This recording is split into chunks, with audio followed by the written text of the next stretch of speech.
Today's speaker is Yoel Gutierrez. Yoel is a BizHack lead instructor. We only have certified a few of those.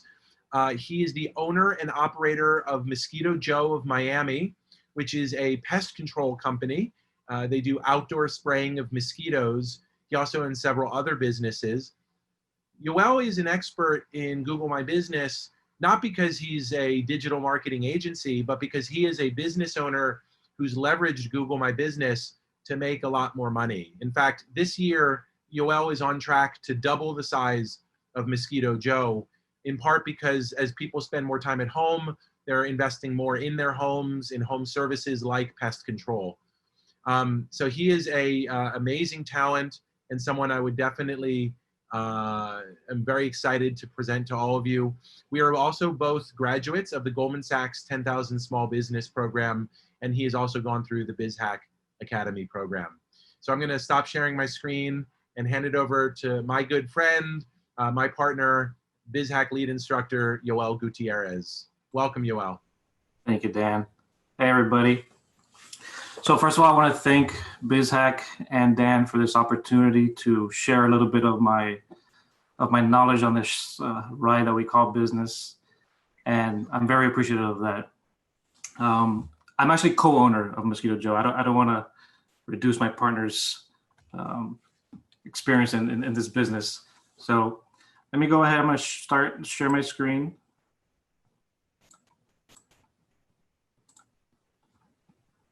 And let me know if you guys see everything okay. See it great. Okay, perfect. So like Dan said, I'm not an expert in any way. I don't have all his accolades. I just a business owner that has used the platform for many years and feel that I've gotten a good grasp on it. I've seen what works, what doesn't work. So today we'll talk about what Google My Business is, and I don't want to say the 7 steps. I'll say my 7 steps to make sure that you're getting the most out of Google My Business as a small business owner. So that being said, so what is Google My Business? Google My Business is basically your business profile on Google. The information here shows up in several locations. Google My Business complements your existing website by giving your business a public identity, a presence with a listing on Google, which is the most popular search engine in the world. So this is what the dashboard looks like. And you get to it by going to business.google.com. So you'll see a lot of information when you get there once you logged in. So this presentation is a couple things. It's a high level presentation showing you some of the parts that I feel are the most important. And I also assume that you already have a Google My Business listing for most of it. If you don't, you might want to go through that first, go through the process of getting it set up, and then you can watch this presentation again after.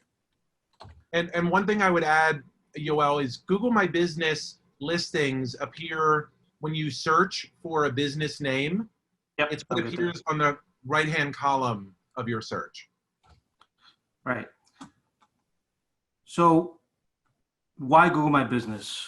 Businesses with a Google presence are twice as likely to have customers view them as reputable. 80% of all desktop traffic goes through Google, so it'd be smart to have a listing that's up to date and fully accurate on Google. Google My Business will help you establish a rock solid address so that customers can find you on Google Maps. And if you're not paying for SEO, which is a search engine optimization, Google My Business is the best place to start for local SEO. It's a pertinent first step, local SEO strategy. Getting on Google My Business increases your chances of showing up on Google's knowledge graph, on their local pack, on their Google Maps, and organic search traffic. So the knowledge graph shows up when you search for the name of a company. So on the left-hand side, you'll see there, I searched for The Flip Side, which is a natural wine and liquor store. And that shows up when you, on Google Desktop, on the right-hand side, it gives you custom business information like the address, the hours, the phone number, questions and answers. And then you have what's called the Google Local Pack. Now the Local Pack shows up when you search for a type of business that's near you. Say MRI center near me or taco restaurant around me. To note also is that Google most of the time knows your location of the device.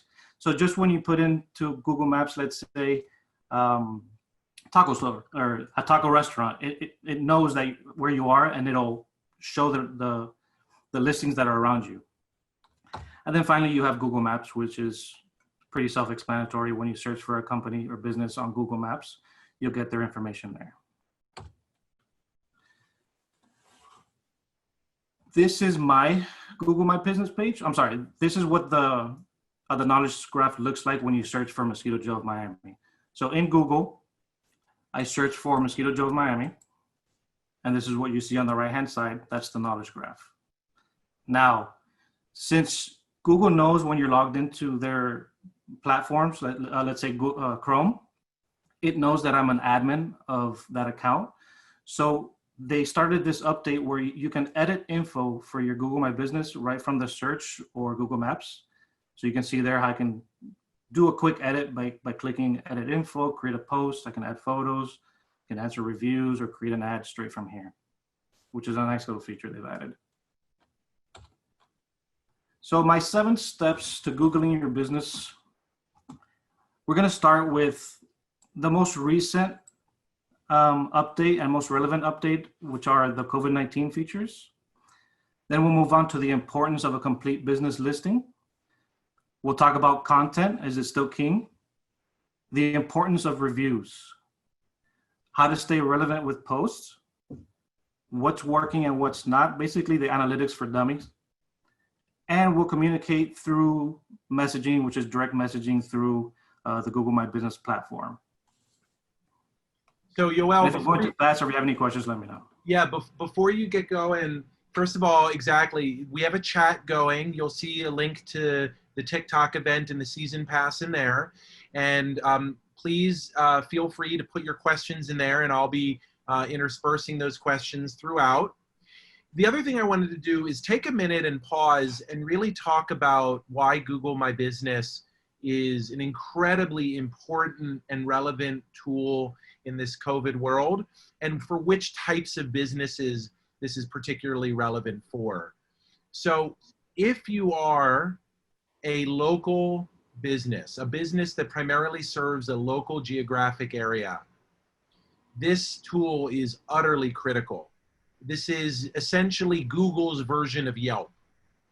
But unlike Yelp, who are obnoxious to work with, Google is making it easier, and this is kind of a loss leader for them. They don't look to make a ton of money out of you like Yelp does. So this is basically, I think, part of the reason why Google My Business has become, in my opinion, the single most important change in digital marketing in the last 6 months since COVID. And the reason for that is I really think that people are really tired of Yelp from the business owner perspective, where it's very much pay to play.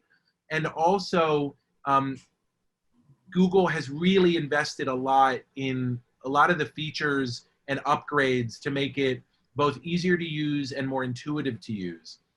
And then finally, you might remember something called Google Plus, which was Google's kind of failed attempt to create a social media network, sort of like Facebook.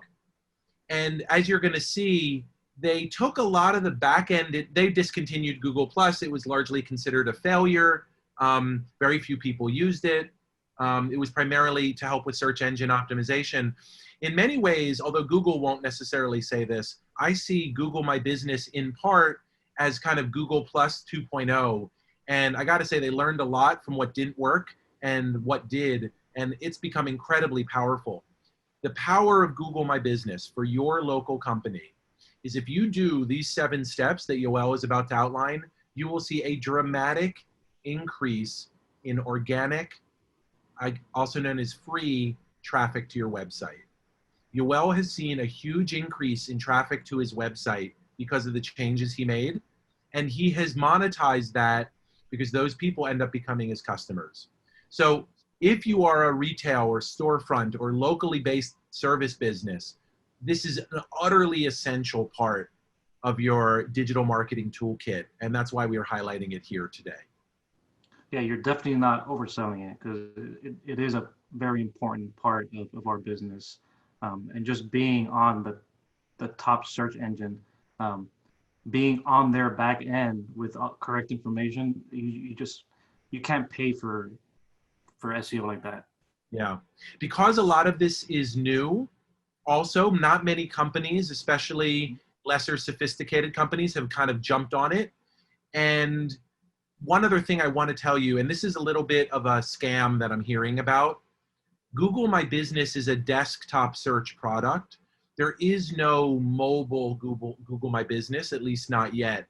So there are people out there that are selling mobile optimization for Google My Business, and that's a scam. There's no such thing. And you know, part of what we're here to do is help educate you about what not to do. So don't hire a company to optimize your mobile Google My Business listing, because there is no such thing. Right. So in general, just having your Google My Business updated will help on the mobile side, because that's where they're finding you, right? Google Maps, Google Search, it's all. Yeah, and Renan, there's no Google. Yeah, Renan, you know, is confirming what we've heard from so many businesses, that Yelp is a nightmare. Mercedes, yeah. You know, for home-based businesses, B2B businesses, non-geographically located businesses, there is work that you can do in Google My Business, but it as a tool will not be quite as powerful as it is for Yoel, who has a geographic territory. So, you know, for my business, I sell courses internationally online. Google My Business is a part of my SEO, but it's not the core of it like it's become for Yoel. You can still use it, but as we'll talk about in future weeks, LinkedIn in many ways has become even more powerful than ever for you. Yeah, so I don't want to downplay the importance of it either, but having a home-based business, there are options when creating or taking over the account, the Google My Business account, where you can choose the option that I do not have a brick and mortar, or I only provide services to customers outside of my place of business. Cool, thank you, Dan. So let's see, get this back up. My first step are the new COVID-19 features and what you should be doing. So they've updated, this is one of the things I have already gone through. So they updated the business profile. You can update it directly from Google Search or Maps when you search for your business and you're an admin of that business. You can then just edit directly from the search page. You're allowed now to set more hours. So think about this: if you're a restaurant and your curbside pickup is different than what your regular in-store hours were. You can have different blocks of hours now. They've updated that. They've also provided a marketing kit for COVID-19. So if you go to marketingkit.withgoogle.com, you'll see there that you can create these printable posters, digital social media templates that they have that focus on business updates, which is very nice of them to do. And then if your store was affected by COVID-19, update your Google My Business profile to provide the most accurate information for your customers. Again, for example, if you change your hours of operation, if you close early, if you're temporarily closed, you can add pickup and delivery attributions. And the updates will show on your business profile right on the Google Search and Google Maps. So very important. So some of the updates that you should be providing to your customers are your adjusted hours of operations. So again, if you close early, add more hours like we talked about. You can select an attribute that shows you offer online services like classes or appointments or estimates. These are attributes that will show directly on your listing. You can communicate your delays on specific business services. So if the pandemic has delayed your process by any means, you can update that and let your audience know about that. You can tell them extra services that you're providing for the community. And if your business is temporarily closed, you definitely want to put that up there. You don't want people coming to your place of business when you're closed, because that just leaves a bad taste in their mouths. All these updates will show on your business profile and on Google Maps. So they've also had post updates. So the new COVID-19 post types, you can share more detailed and timely updates about what's going on in your business. You can add information about closures, reduced hours, availability of gift cards, and the availability to make donations to your business, online classes and visits. And just let the community know the measures you're taking to keep them and your employees safe, just to create a sense of well-being for that business. The COVID-19 updates and the app will appear prominently on the profile and are more noticeable to the customers. They have I think like a little yellow flag when you post a COVID-19 post. And I'll go more through the COVID-19 post later on. And then one of the last tips, if you're a restaurant and you're using one of the bigger delivery services, Google has purchased a company called the Ordering.app. And it's a way for businesses that don't have any online ordering to have that already integrated with Google. They usually charge 1.5% per order, but they are waiving that fee till January 1st, 2021. There's no other fees, no subscription fees, setup fees. You can customize your online menu for direct ordering, curbside pickup. If you have your own delivery people, you can use this in-house to do your own deliveries. So I thought it was a very cool update that they did, and very nice for them to do during this pandemic. And Yoel, is this ordering app, do you know any background of, did they acquire this app and then integrate it? Yeah, correct. So they acquired the app and they integrated it into their own Google platform. So wow. It makes it pretty seamless, especially on mobile. So there's an online order button straight on your business listing, and it'll take them through just ordering your menu and whatever's on there. What are some of the options that restaurants and retailers have for other kind of out of the box ordering? Is this to like replace, you know, say like Uber Eats or anything else? I mean, it's basically Uber Eats, because I've heard from a lot of my fellow business owners that have restaurants that Uber Eats takes a large chunk of their profits. And during this time, restaurants need as much profit as they can to stay in their pockets. So I thought this was one of the great ways that Google came up with a way to help these local restaurants. Basically, it's free until January. Wow. And this is, and even at the 1.5% order fee, Yeah. you know, that's still way less than what, you know, Uber Eats or some of the other options out there charge. The can you do both? Could you have Uber Eats but still use the Ordering.app in your Google My Business listing and kind of take it both ways? I don't see why not. Yeah, but you would have to fulfill the order yourself. That's the correct. What Uber Eats does is it does include delivery, whereas yeah, correct. But the other cool thing is I know they integrate into your POS system. Excuse me. I think if you use Square or one other one, it goes right into it. So you'll get the orders right away, just like you do with Uber. Yeah. POS being point of sale, or how you basically take payment. Yeah. I wonder if they integrate with Stripe, which is really common for online, or PayPal, which is another one. Or Maybe. Venmo. I don't remember, but it's on their site. Yeah. This is great stuff. If anybody knows answers to that, let us know. You know, or if you used it, I would love to hear somebody that's used it. Anybody in this group used the ordering app? Because I know Yoel has built into his website an e-commerce function through, I think you use Stripe, don't you? I use both Stripe and Square. Yeah. Cool. I don't think anybody in this group has used it, but if you have, speak up, let us know. Yeah, I definitely want to hear about it. Speaking of, if anybody has used Google My Business for their own businesses successfully, let us know. We'll definitely bring you into the conversation. So just shoot a note to me on the chat and let us know. Cool. So moving on. So when you're creating or taking over a listing, you want to make sure that your business category is set up correctly. Now, this is very important, and there's a few reasons why it's important. The first one is you want to show up when people search for the things that they're searching for, right? So if you're a Mexican restaurant, you want to show up when people are looking for Mexican restaurant and not for Italian restaurant. So you have to make sure that this is right.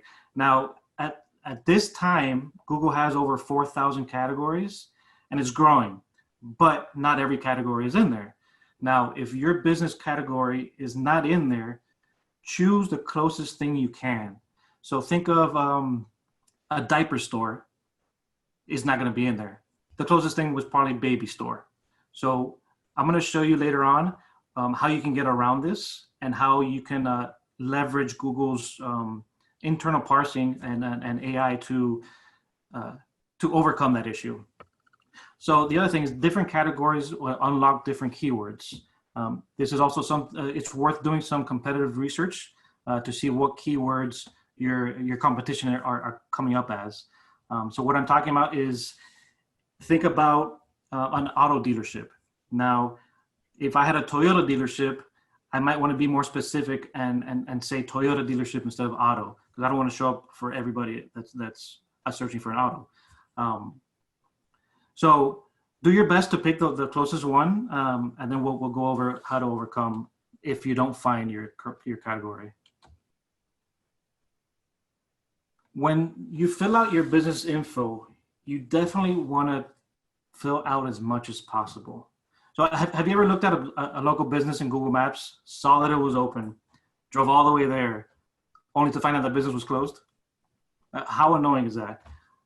How would it make you feel towards that company?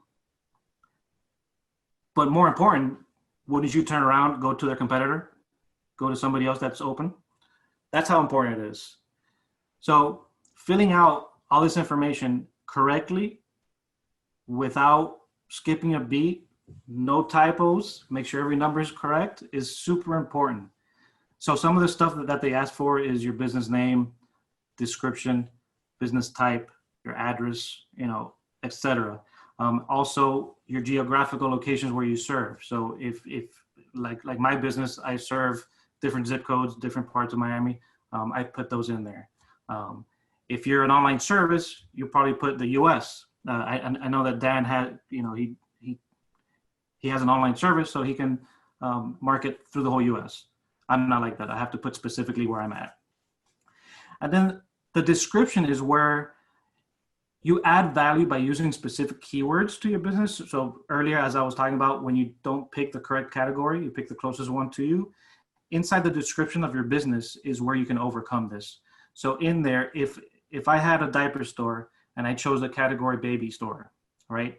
In my description, I would add my description of my business that I sell diapers, and Google would parse that information and it would come up when a possible customer is searching for diapers in that area.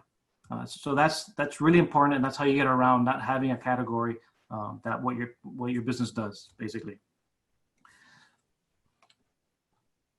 So like I said, there's over 4,000 categories, but your description explains what you sell and provide. So make sure that's filled out properly as well. So one of the pro tips that I found, and people don't grasp the importance of this, is called NAP. So NAP is basically your number, address, and phone number. So it's really important to keep it consistent across all the listings. And when I say all the listings, what I mean is Google My Business, Yelp, Foursquare, any other site that has your information, that's a listing site. Think of the Yellow Pages, any site like that. You really have to have consistency across all those sites, because Google pays attention to that. And if there's any inconsistencies, it hurts your rankings. So you really want to pay attention to that. I personally see this a lot because there's a local coffee shop right behind my office where I usually get coffee and lunch. And most of the times I just walk there. But sometimes I want to call in my order, and go pick it up and come back. Several times I've gone on Google to get his number. And when I type his business name, I get a number, I call, and it's the coffee roasters down the street. Now, granted, they used to be the same company and they broke off, but they broke off years ago. So it's really frustrating to me that I can never find this guy's number online. And I'm sure it's happened to you as well. So make sure that you make that your NAP, your number, address, and phone are consistent across all sites. And for a little tip, do the same with your hours of operations. Because if on Google, your hours are 8 to 5, on Yelp, your hours are 9 to 6, that hurts you. That hurts your SEO, and that hurts your ranking. So these 3 little nuggets of information are very important. It can be the difference between your customer getting lost, calling a wrong number, or just them being frustrated, wasting their time, and possibly visiting a competitor. And you definitely don't want that.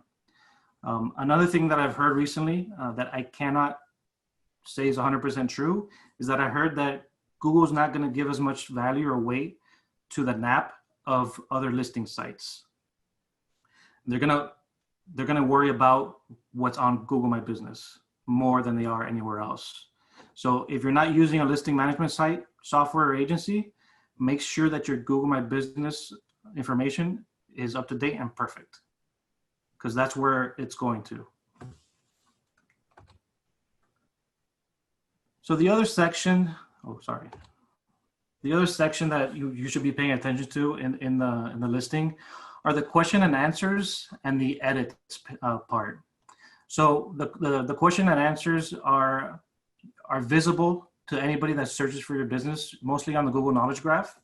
And on the left-hand side, you see there the Ben Liquor Lounge, and you'll see a question that's asked: is the bar open? The problem with these questions is that anybody can answer them. You, a competitor, a customer, a non-customer. So the owner of this business has the chance to respond and let them know if they aren't open, if they're not open, what date they plan on opening.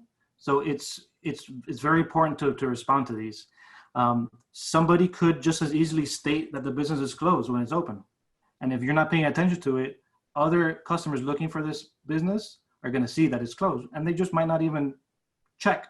They might not call, they might not go, just because that question stated that the bar was closed. So the same thing with a suggest an edit, which you see on the lower right-hand side. Anybody can suggest an edit to your site, to your business listing, excuse me. And if you don't deny the edit, it most probably will go live. So somebody can change your email, somebody can change your website, somebody can change your number if you're not paying attention to it. So it's really sad to say that can happen, but it's done with a purpose, and Google always has a purpose behind what they're doing.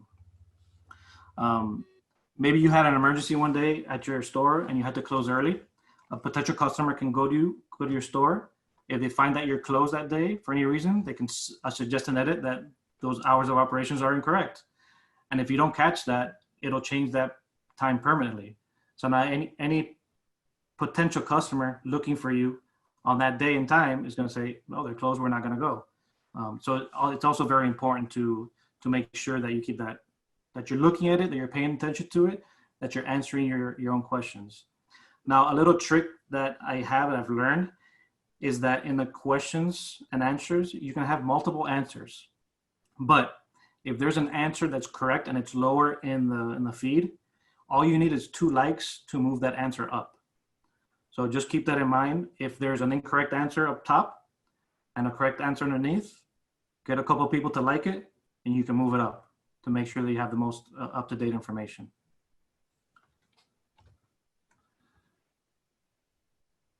So again, this is pretty high level. So these sections are pretty quick, but pretty important. Next, we'll be talking about the importance of pictures and videos. And this is one that I've seen that really makes a difference. So images and videos help to show the legitimacy of your business. It shows your story, your culture, the personality of your business. It helps to create social trust, social proof. And it shouldn't surprise you that Google rewards businesses that include images and videos. Having relevant images on your listing will help your business stand out from the crowd, achieve higher rankings, and attract attention to possible customers. In addition to being able to upload, to you being able to upload photos, customers can also upload photos and videos. Now that's a nice feature, but it could also hurt you.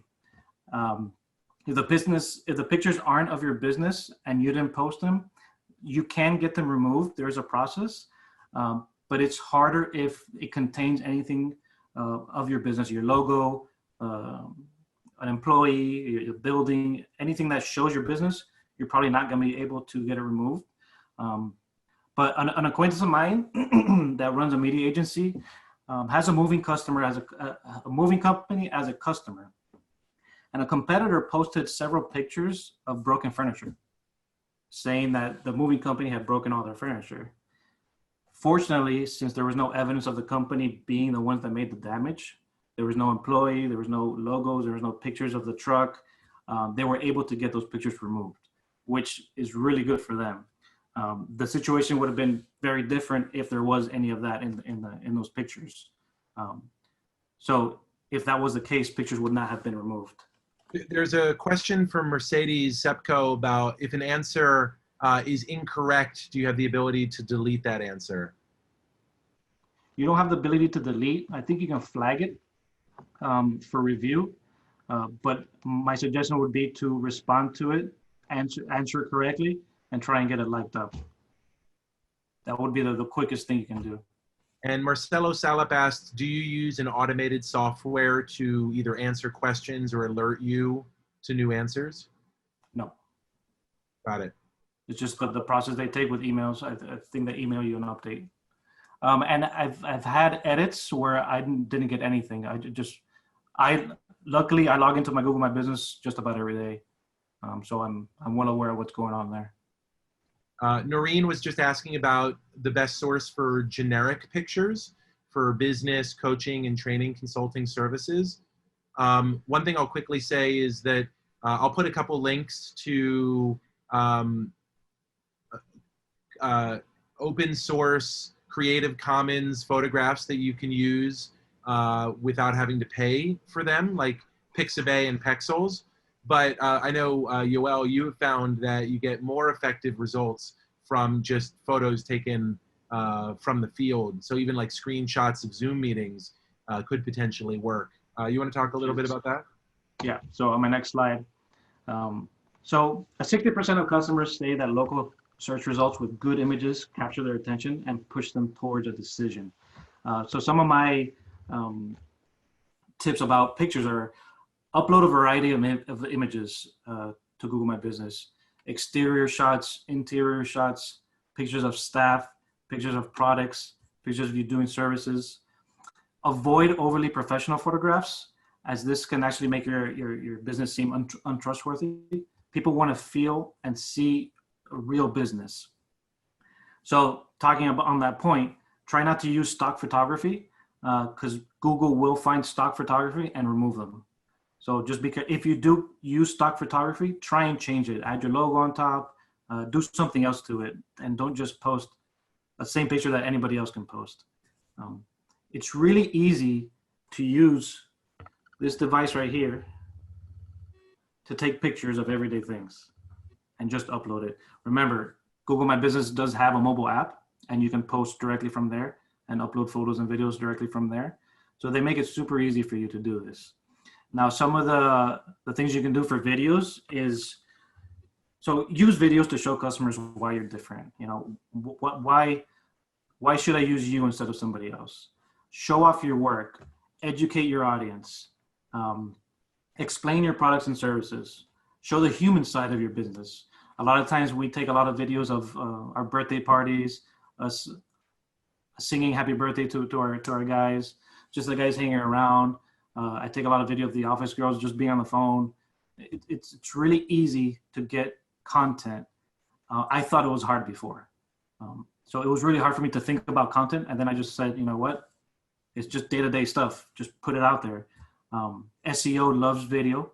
So make sure that you are putting out video. Don't put any type of video either. Make it relevant to your business, to your service. We already know that Google appreciates businesses that utilize their Google My Business listing to their full potential. It's believed that listings that have videos, posts, and images rank better than bare bone listings. So if you just created your Google My Business listing, filled out your information, and left it like that, your competitor that has videos and images is going to rank better than you. So just keep that in mind. Does that answer your question then? Yeah, that's perfect. Any questions so far? Noreen says, for privacy purposes, it's difficult to take pictures of my client sessions and show existing clients. Also, during this time of remote training, it's hard to show valuable or relevant pictures. Yeah, I totally agree, Noreen. I think you're just going to have to get creative. Maybe take pictures of yourself working. Maybe get permission from certain clients to include videos or still photographs. But what I will say is that, again, Google My Business is most useful as a tool for location-based business and retail businesses. So, for you consultants out there, or even folks like me, you should definitely use it, but it might not be quite as powerful a tool for some of the reasons we've been talking about. Yeah, I've spoken to business owners that have like restaurants and they're afraid of taking pictures of people eating and stuff like that. You don't always have to do that. Take pictures of food. That's one of the top things, right? Food pictures. The kitchen staff, the wait staff. Yeah. You can do stuff. You just gotta get creative, just like you said, Dan. Immacula is saying if someone else uploads a picture or video into your Google My Business, do you get an alert or verification? Not really. Yeah, so it is something, this is another sort of social media channel, if you will, and it is one that you have to monitor. A lot of these things are really new. So the third-party software, the monitoring software that, Immacula, or if, that Marcelo was asking about, hasn't really been developed yet, but it's coming because this has become such a key SEO tool. Jason is actually confirming what we've experienced, which is he says, I've seen quick changes in traffic to my listing based off of consistently posting updates and pictures in Google My Business like clockwork. Yep. So I have some graphs later on that show my experience with that as well. So he's 100% up spot on. Yeah. So we have about 16 minutes left. I'll let you to it. That time went faster than I thought. So reviews, right? What other people say about your business carries more value than what you have to say about your business, to be honest. Responding to reviews shows that you value your customers and the feedback that they leave about your business. I'm sure all of you know about the importance of online reviews. How often do you spend looking through reviews for restaurants, for that new washer and dryer set? My wife and I just bought a new house and we're currently going through that. So reviews drive me crazy because you can find a whole lot and there's that one unhappy person that is never happy for it, then you have to look for a different washer. So you might know how important reviews are, but do you know how important it is to respond? Google itself confirms that responding to reviews improves your local SEO. So 91% of consumers regularly or occasionally read online reviews, which is a lot, 91%. 84% of people trust online reviews as much as personal recommendations. So if I get a recommendation from my friend or a family member, an online review means just about as much to 84% of people. That's crazy to me, but it's what happens. 74% of consumers say that positive reviews make them trust a local business more. So again, that a social proof, that social trust, it all starts with reviews as well. So negative reviews are not necessarily bad for business. People are more likely to trust a company that has a few negative reviews as opposed to one that has zero. 33% of customers who leave a negative review turned it into a positive review after getting a response from the business, and 34% just simply deleted the negative review, which is great. That's what you want. So the trick is to respond both to positive and negative reviews. Arguably, I would say negative reviews are more important, but positive are just as important. In our business, every single review gets a response. If you get a negative review, try to be empathetic, try to resolve the issue. If the response you're trying to give for a negative review doesn't give you the right feeling to do it over the platform out in the open, take it offline. Have a call, have an email, try and resolve the issue as best you can. If you are able to resolve it, try and have them update the review. Sometimes that doesn't work, sometimes it does. If you can't, you update your end to what happened and what you did and how you were able to resolve it. A lot of times people just don't care about updating their review, even though the issue was resolved. But as long as you respond, people looking for those reviews can see that you responded and how you responded. And that just provides more trust. It's happened to me many times where I've gotten reviews, and most of the time they're not even customers. So I respond saying, we can't find you in our system. Anything you need, here's our phone number. We're happy to help and assist. It's just having that response in there is really important. If you're having issues getting reviews, one of the ways that we do it is a lot of times we just have a contest. And one of the ways to enter the contest is to leave a review. Now, we're not asking for 5-star reviews. We're not asking for people that aren't our customers to leave reviews, because you definitely don't want to do that. So most of the time, the contests are for our customers. And it just gives them a way to enter the contest. And we've had a lot of success running those contests. Anybody have questions on the review slides? We did see Adriana Shaked mentioned that she does get email notifications when reviews are left by customers. Yeah, so, yeah, reviews, yes. Yeah, thanks for saying this is great information. Yoel, this is from Marcelo, do you explicitly ask the 34% to delete the review? No, these are people that just, when you responded to a negative review, this is the percent of people that just did that on their own without asking anything. Yeah, so you're not so much asking them to delete the review, but you're addressing the issue in their review. And oftentimes that personal touch leads them to either delete the review or update the review and make it more positive. But, everybody screws up, and I think there's a humanity. It gives a three-dimensionality to the company. Marcelo also said that market research suggests that reviews that are older than 6 months old are mentally discarded. That's a good insight. Thank you. Yeah, so having up-to-date and recent reviews it's just a regular best practice. You have to solicit reviews. Correct. The more up-to-date they are, the more relevancy Google gives them, and the more relevancy your customers give them. All right. So moving on to step 5, posts, events, offers, and more. Ashley was asking what the award for the contest is. I think we ran, the last one we ran was a barbecue grill. Nice. For our customers, yeah. What's good about that is, Yoel does outdoor mosquito spraying, so his customers are people who want to have a better outdoor experience. So a lot of those folks are barbecue and grillers. So that's a great example of using an offer that appeals to your target audience. Yeah, definitely keep that in mind when making contests. Don't just do a random contest, even though those work too, but try and make it relevant to your business. So starting with posts. So a Google My Business post is a social post that appears in local searches and Google Maps. Now, we're saying this is kind of like a social media platform. It is, but it's not. You can't like posts. You can't respond to posts. This is more for the business to get information and updates out to the audience. So the importance of getting your message and content in front of searchers is huge, right? But getting that content in front of them in the right place and the right time is even more important. So Google My Business post is one of the ways Google gets that content out there. As you can see in this post, this was a few of our office girls that hit their sales goal 5 months early. And it was just a post that we put to congratulate them. And this one actually got a lot of feedback by image views, because that's what you can tell. You can tell on a post image views, and if it has a call to action, the image clicks.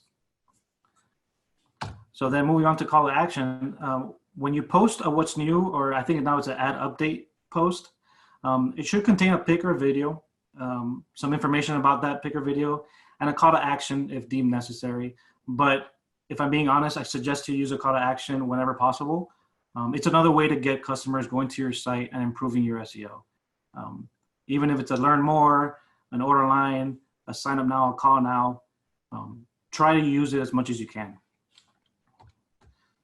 These are the different types of posts that are available right now. You have a question, Dan? Or? I just was going to address Jason's question. That was actually a screenshot, not of an Instagram post, but of a Google My Business post, right? Correct. So it looks a heck of a lot. Again, Google My Business is kind of morphed into a social media channel. A lot of the stuff we're talking about is like just basic social media best practices. And that's that idea that I mentioned earlier about Google Plus. Yeah, it looks a heck of a lot like a Facebook post, doesn't it? Or an Instagram post. It does. It does. It does. So these are the different types of posts. So you have the COVID-19 support, which is the newest one. This is one where you can let customers click on a link to buy either gift cards or donate to your business. Now, it should be said that you cannot purchase the gift card or make the donation straight on the platform. You will need a link to an offsite, to your site, to do that. You can't do it directly from the platform. Then you have the COVID-19 update, which is basically just text. You don't have access to an image or video on that one, but it's more to let customers know about any changes to your business due to the pandemic. And these posts show up more prominently and get reviewed and approved way quicker than anything else. Then you have the ad offer, which is a post to promote sales, discounts, or coupons. You also have the ability to use a coupon code to track any sales coming from Google My Business, which I highly suggest that you do if you do an offer on Google My Business. Then you have the ad product. So ad product is basically that you're adding a product that you're offering, but the only difference is that these don't show on the posts. These show in the catalog section on the knowledge graph on the right-hand side. So that's the only difference between the ad products and the rest. The ad update, which was known as the What's New post, is more for general information. I usually take any Instagram post or Facebook post that I do for my business and just repost it on Google My Business. That's an easy. If you're active in those platforms, it should be super easy for you to be active here because you're just copying and pasting. It's not hard. Google doesn't punish you for repeating content. You also can solicit reviews that are on your Facebook page and have them ask them to repost that review on your Google page, and that won't hurt you either. So they don't actually have to rewrite the review. You can just have, that's a really good way to build up. If they've reviewed you on Yelp or on Facebook, you can have them just review you on Google too. Yep. And then lastly, they have the ad event, which is just that you're adding an event post, which can contain dates and times of the event, and I think if I remember correctly, an end date. No, that's for the offer. The offer has an end date where you can say that this offer is valid up until a certain date. So those are the different types of posts that you can do on Google My Business. Next, we'll go through a little insights. This will be quick because it's very easy. It's very straightforward. I'm going to show you some of the numbers that I get. This is very valuable information. So on the Insights tab in Google My Business, there's some information here that you can learn. Basically, how people are finding your listing, where people are finding your listing, what they're doing after they find your listing, and also the top keywords used when they found you. So on the how, it's on the top right side of the screen, those total searches where you see direct, discovery, and branded. So this is the how, so how they found you. So the direct means that people were searching directly for your business name or location. Discovery means people searching for a generic category and they find your business that way. And then branded are searches for a brand your business sells that puts you in the results page. So in that sense, you're not the only one on that list. Anybody that's selling that brand will be posted on that search. And then the where. So where are they finding you? Either through the search or through Google Maps. Those are the two options. What are they doing once they find you? Are they going to your site? Are they requesting directions? Are they calling you, or are they initiating a chat? So all that information you can see from the Insights tab. So this is what I've learned. So Google wants you to learn to use Google My Business and will reward you by pushing more traffic to your site if you use the platform and you use it often. These screenshots were from last year, but they're very important because it's when I noticed what was going on. So on the left-hand side, you'll see spikes. These are actually photo views. So the spikes, I usually try and post pictures every day, every other day, a few times a day. Sometimes I'll forget and I'll have a bunch of pictures that I just upload. So that's what happened here. if you look at November 3rd through November 5th, I took a bunch of pictures and I uploaded them into Google My Business. Now, the reporting for Google My Business takes a few days. So that's why you see a spike after. But now, if you look on the right-hand side, during the same time set, after those pictures were uploaded, people saw my pictures. What did they do? They went to my website.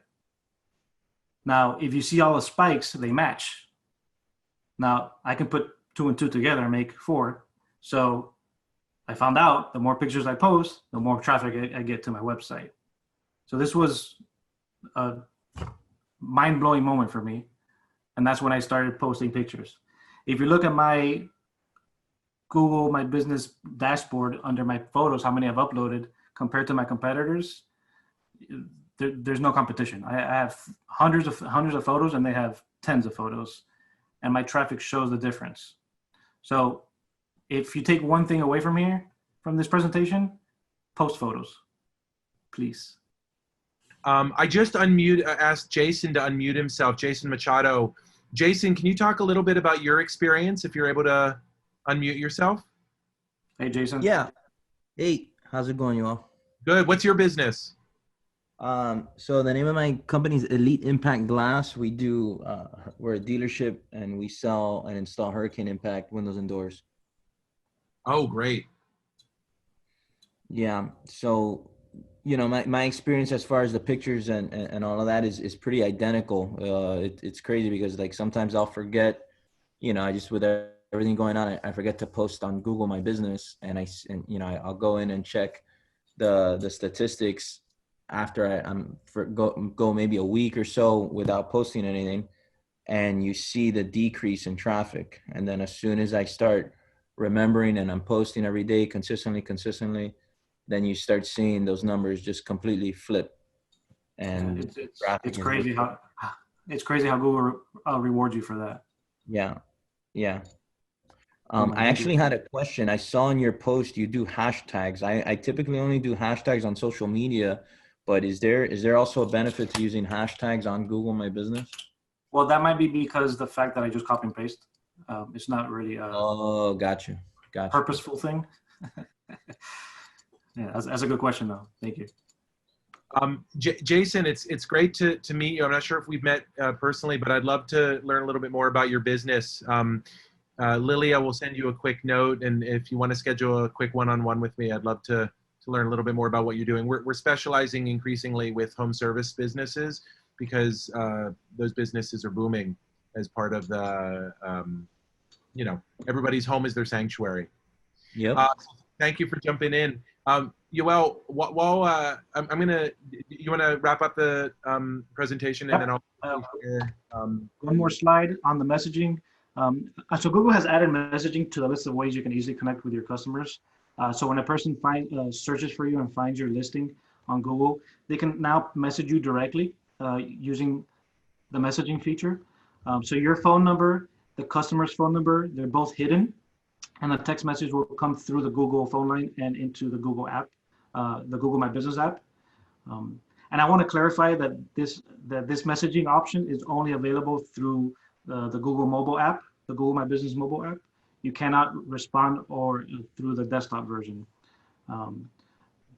It will not show up when your business gets searched on desktop or laptop. It only shows up when they search through mobile. This has been a great benefit for me this year. I've gotten a lot of customers this way, respond quickly. You want to respond within 24 hours. It promotes trust and encouragement.